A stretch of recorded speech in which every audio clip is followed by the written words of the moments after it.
Bonsoir à tous. 6 à 20 mois de prison avec sursis requis contre les 9 CRS impliqués dans des violences contre des gilets jaunes en 2018 à Paris.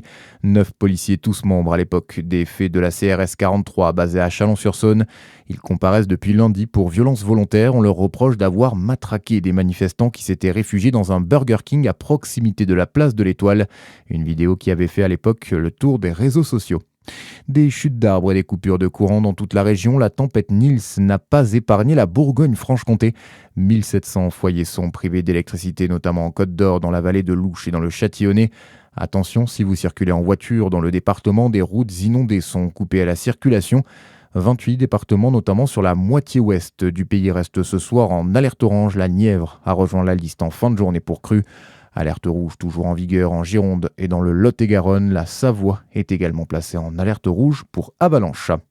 Après le Premier ministre Sébastien Lecornu, aujourd'hui un nouveau membre du gouvernement attendu demain dans le Jura. La ministre de l'Agriculture, Annie Genevard, se rendra à Chamblay.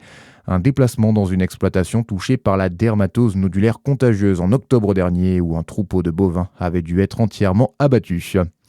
Dans le reste de l'actualité, un nouveau candidat à la présidentielle de 2027, Bruno Retailleau, se lance dans la course à l'Élysée. Le président des Républicains l'annonce dans un message envoyé aux élus de son parti. Une décision que l'ancien ministre de l'Intérieur assure avoir beaucoup mûri. Il sera ce soir l'invité du 20h de TF1. Même en hiver, pas moyen de bronzer. C'est le slogan de la campagne Juin jaune à la montagne lancée par l'association Asphoder, un ensemble de dermatologues de la région Bourgogne-Franche-Comté. Elle vise à sensibiliser à la protection solaire pour contrer les rayons UV. Si le visuel humoristique représentant Jean-Claude Duss, l'une des stars du film Les Bronzés font du ski, peut faire sourire, il n'en reste pas moins sérieux face au danger des rayons du soleil en hiver, bien trop sous-estimés, Lina Sidi Moussa. Oui, le soleil est aussi dangereux sur plage qu'en montagne, voire plus. Selon Météo France, le sable sec d'une plage renvoie environ 15% du rayonnement UV, jusqu'à 80% pour la neige fraîche.